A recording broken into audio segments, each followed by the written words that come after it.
Hi, everyone. Welcome to the Self-Publishing Tips and Tricks Show, a series designed to give you insights into the world of self-publishing and marketing your books. I'm Ben Pick, and I'm joined by my co-hosts. I'm Morgan Lee. And I'm Shannon, writing under the pen name SD Huston. We're here today with 14-year-old multi-genre author Shanti Hershenson. We're going to ask her questions about her self-publishing journey and how she markets her works. But before we jump into the interview, do you all have any news or points of interest you want to talk about? Book-wise, I hope Morgan Lee and I are now exchanging pages within the next week or so. And she put us on a deadline of 8 weeks.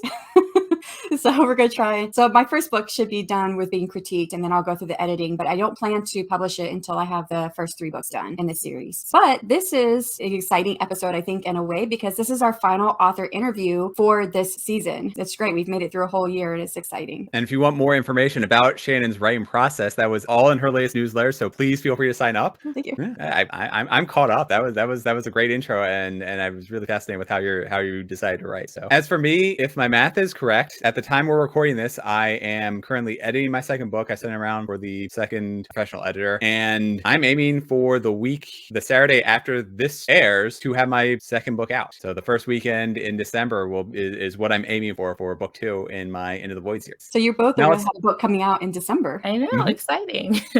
Now let's talk about our guest author today. Shanti Hershenson's first 2 novellas were published when she was in the 6th grade, although her writing journey started long before then. Ever since she could hold a pencil, marker, or crayon, she was creating stories. They start from pictures, mere scribbles, and eventually turned into captivating tales.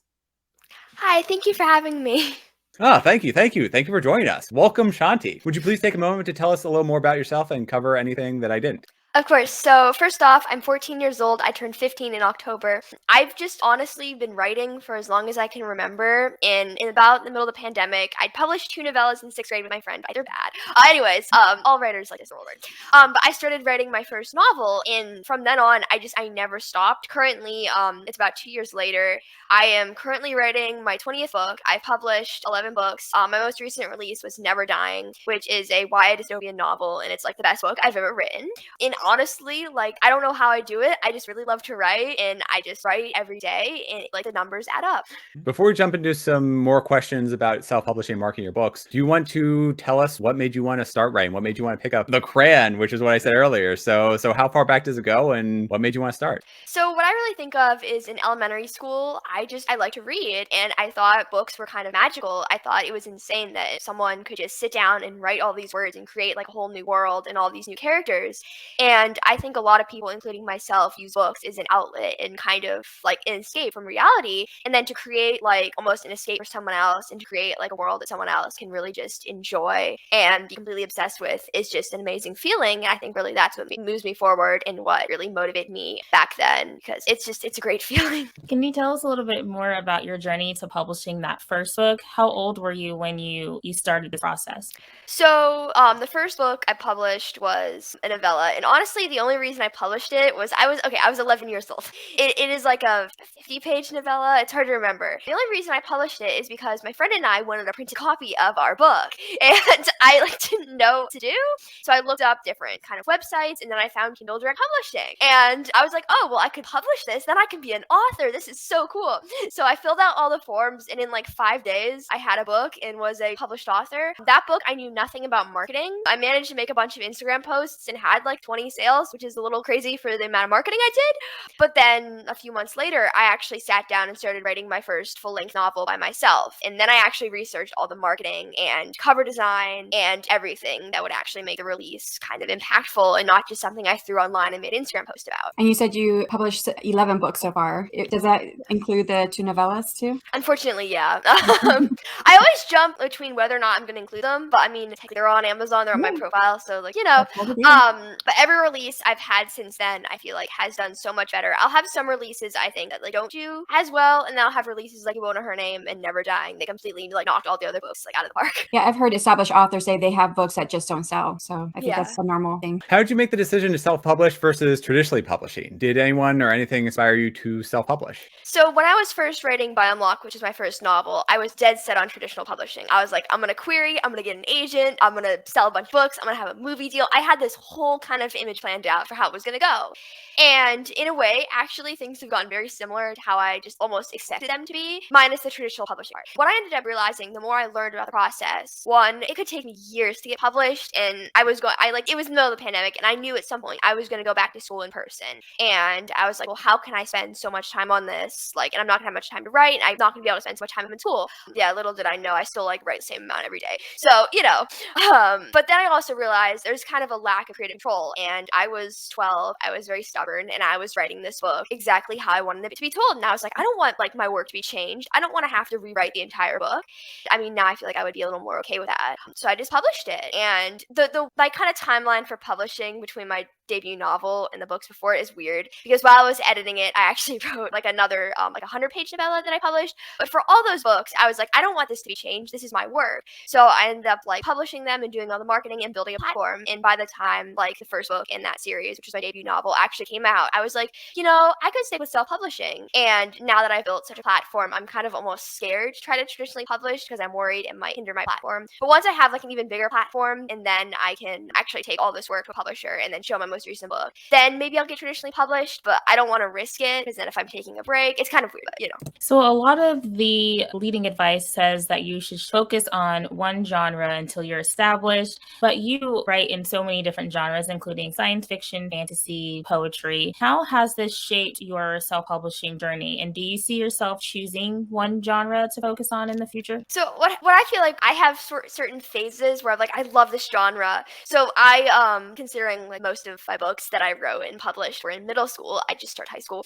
I had my YA dystopian phase. So I think really, because I'm young, like I'm going to move out of certain genres and I'm going to come back to them. So really, I think just writing in different genres means I have a little more flexibility as to what I want to write. And maybe I enjoy writing a lot, like more than I would if I stuck to one genre, because I kind of get to explore, and I get to explore what I like. And also I feel like I'm bringing kind of different audiences to my work, and it almost helps because I'm reaching more people. At the same time, it might be better if I had like one focus group. I've tried to map out my demographics, and it's very difficult. I can never successfully do it, but I think that writing in multiple genres just gives me more kind of creative freedom and like makes it a funner process. I can understand that. It's like you might be in the mood to write or to read fantasy, but then it hits you and you want to read romance.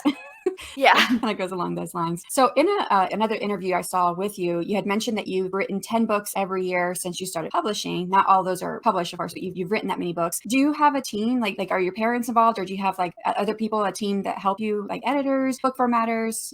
What does that look like for you? Not quite. So when I think about like my team, I of course first off think about myself. As for the writing process, I really don't. It's weird. I don't really show anyone my books until like when it's time to editing, and I have a writing coach who just helps me kind of like proofread my books and make sure there's little errors in them or no errors, and that like just the plot makes sense. Because sometimes you're gonna write a book and there's gonna be some major plot hole that's just ridiculous. In Never Dying, there was this whole prison heist and there was no mention of cameras, and I had to rewrite the entire scene because where were the cameras? And then of course I have like formatting and cover design. For formatting, I actually just use Vellum, so I kind of have to just format them myself. It's a great software. And then for cover design, I tend to hire different cover designers for books. However, some of my books, if they're like similar, I'll have the same cover designer. So most of my current YA dystopian books are done by Art, which is like my favorite cover designer. They're just the best. And then like I feel like I don't really have a marketing team. For marketing, it's like I do it all myself, or sometimes I'll do blog tours. But very often marketing is just what I've kind of learned over the years, and a bunch of different things kind of thrown together over the months. It's very chaotic, but it works. Yeah, my experience with Art has been fantastic, and I completely agree. They are a wonderful cover design company. From your point of view, what have been your greatest publishing successes? Definitely like newsletter promotions. So Free Booksy is like my favorite website for marketing, because it's like you kind of, it costs money, but then you can get your book to so many more people. I use the free promos a lot just to basically kind of, because it gets more reviews and it gets more people.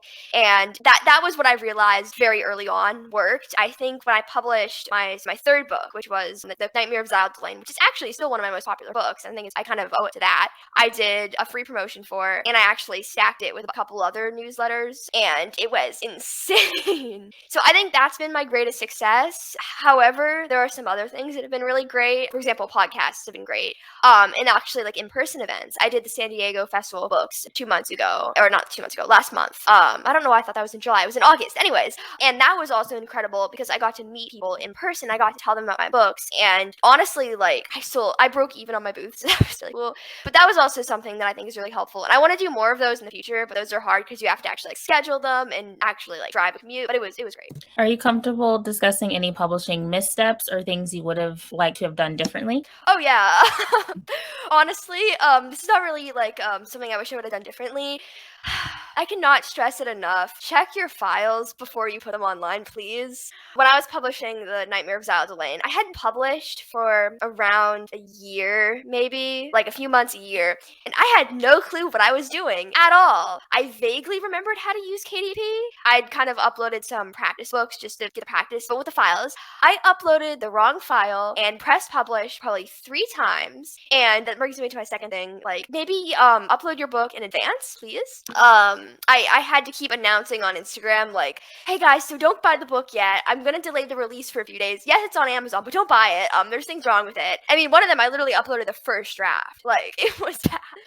And then also, kind of related to that, this is the one thing I would have done differently. So Never Dying, which is my most recent release, it has been probably my best performing like book so far. It's about to surpass my most popular book in terms of reviews.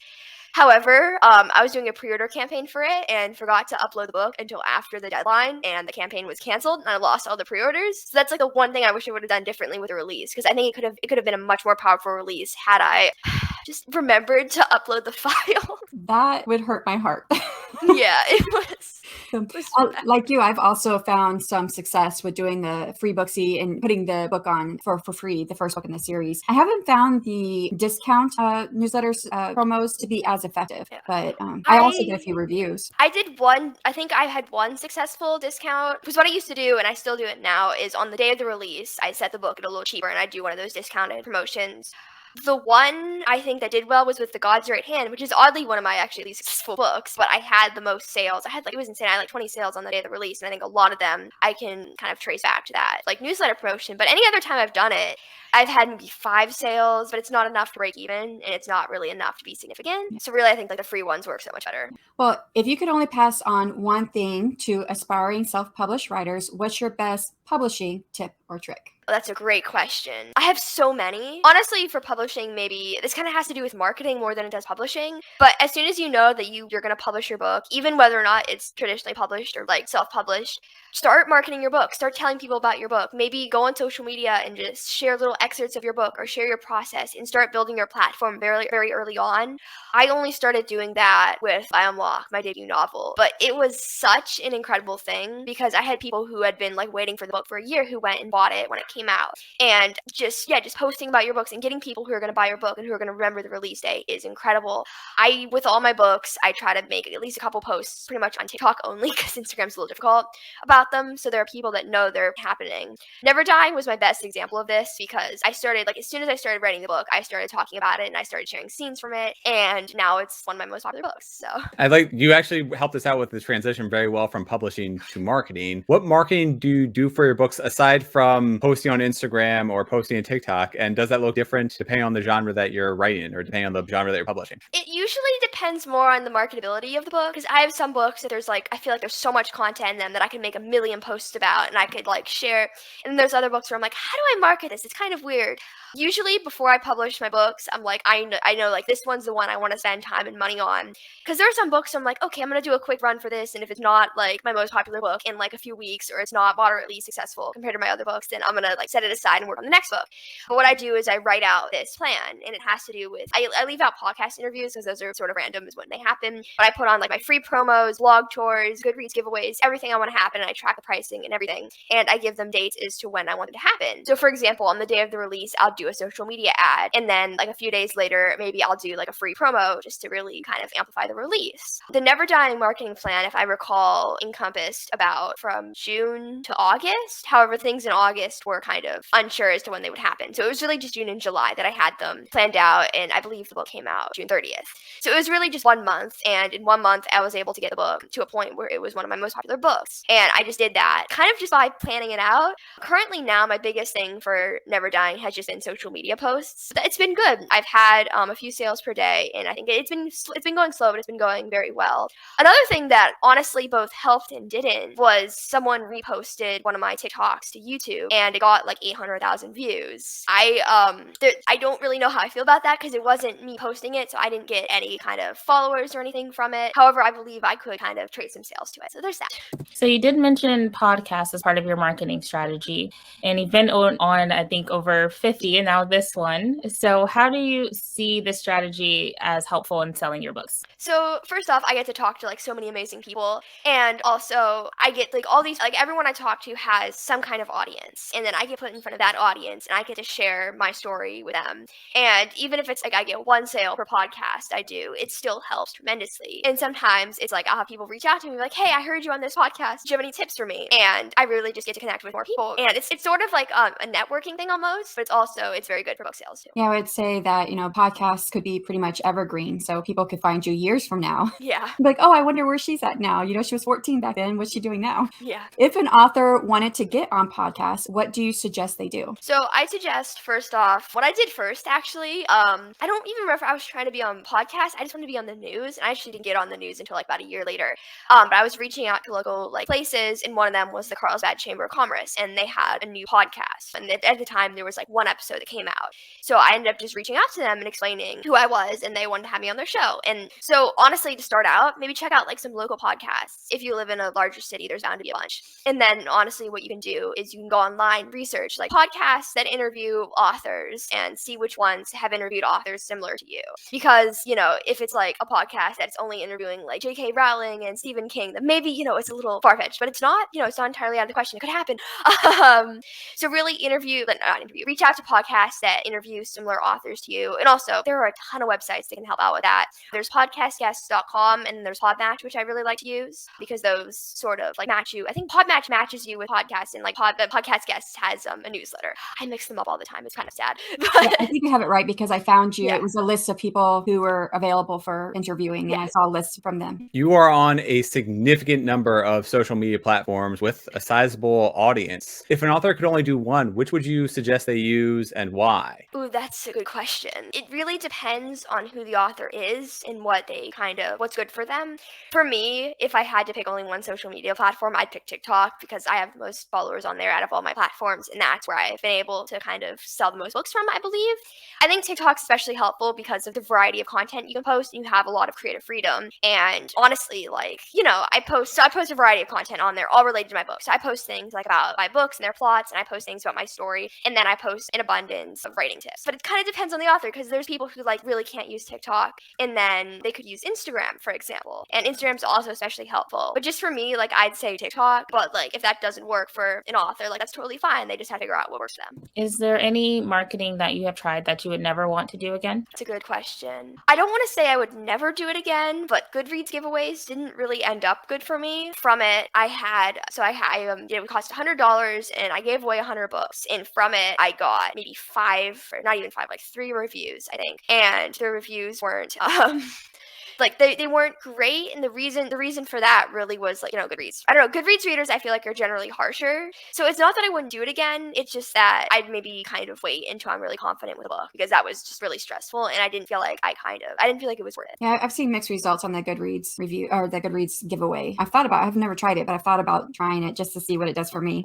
If you could only pass on one thing to aspiring self-published writers, what's your best marketing tip or trick? Try new things out.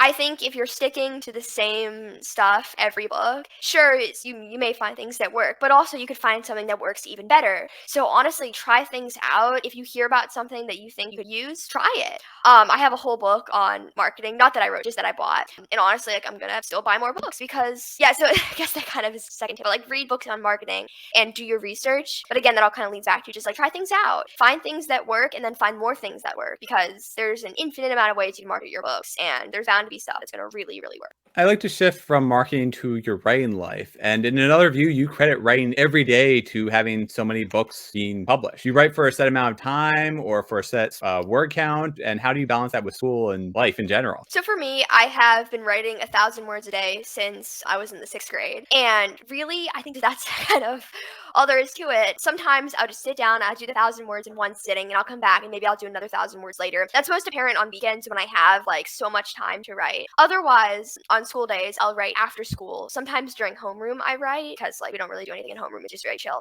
But often once I come home, I'll figure out like what homework I have to do. And then maybe I'll write like 500 words and I'll do like half the homework and then write another 500 and do the rest of the homework. Or I'll do like homework in one subject and then write like 250 words, and kind of, it's just all about balance. You have to really balance it out and keep track of your time too. Something that's really great is actually kind of writing down everything you have to do today and like checking it off as you go. Sometimes it'll be very little things, and sometimes there's like write 1,000 words. It's really funny because I always put the write 1,000 words as one thing on my schedule, but really it's more spread out than that.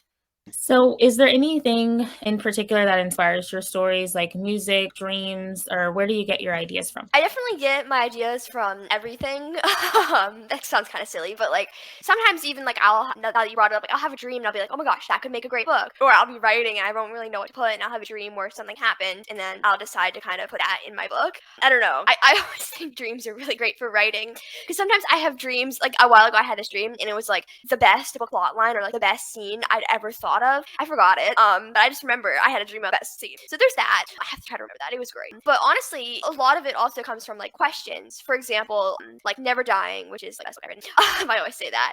It came from a question about like almost switching. Well, it's hard to explain without explaining the plot of the book. But in the book, like there are people who are immortal and they are the lower class in society. So the question was, so immortals are generally these really high and powerful figures. Like, what if they weren't? Other books, like You Won't Know Her Name, are based on a true story. So there's things like that where it's like I draw my like inspiration from very true experiences, and sometimes I draw inspiration from the most random things ever. I definitely always like to fall back to those what if questions. I think they're a great source of inspiration for writing. So not so serious of a question, but you published 11 books by the time you're in 6th grade, and you're only 14 years old. So how many do you think you'd have at 24? That's a great question. So I'm seeing myself not exactly slow down a little, but just as my books are longer, they take more time to edit. I'm gonna say hopefully, so in terms of how many books I'll have written, I'm really hoping for around, by the time I'm 24. It's a really good question. The number I'm trying to do the math in my head, and it sounds insane. Yeah. It's amazing how much you've written in such a little time. This is gonna be insane, but as for published, I'm hoping like maybe like 30. Nice. And written 60, 70. It sounds insane. I'm so sorry.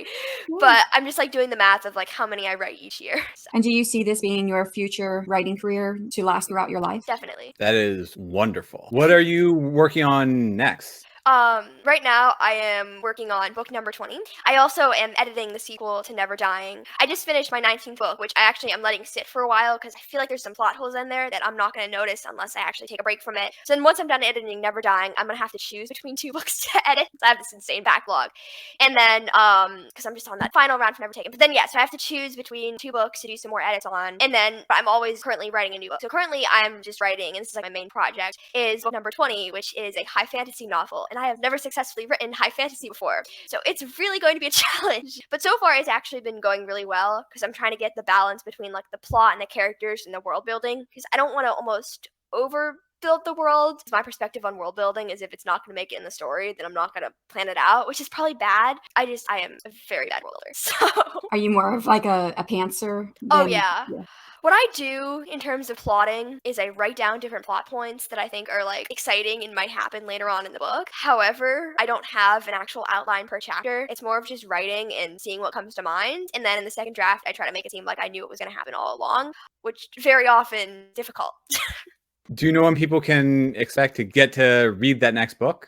So I have a poetry book. It's not similar to that one, but I think I'm gonna have, first off, I don't know when the book I'm currently writing is gonna come out, nor do I know when the one I finished. But Never Taken, I'm really hoping for December and or like late November. And then I'm hoping to actually put a poetry book out either in October or November. That book has been just on the table for like I need to go and do the edits and everything. Because every time I'm like, okay, this is good, I can publish it now. I have a new poem to add. So it's really a random collection of poems and random thoughts I had, considering I wrote it like almost a year ago now and I'm still adding poems. It's pretty bad, but it's basically like a personal poetry journal that I'm going to let people read and publish because it's apparently good enough. I mean, I thought it was good enough in 8th grade, but a year later I'm not so sure.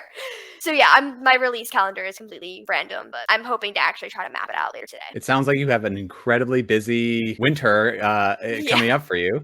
And thank you. You have answered all of our questions. Before we wrap up, can you tell our listeners where they can find you and purchase your books? So first, you can find me on my website, which is shantihershenson.com. That's ShantiHershenson.com.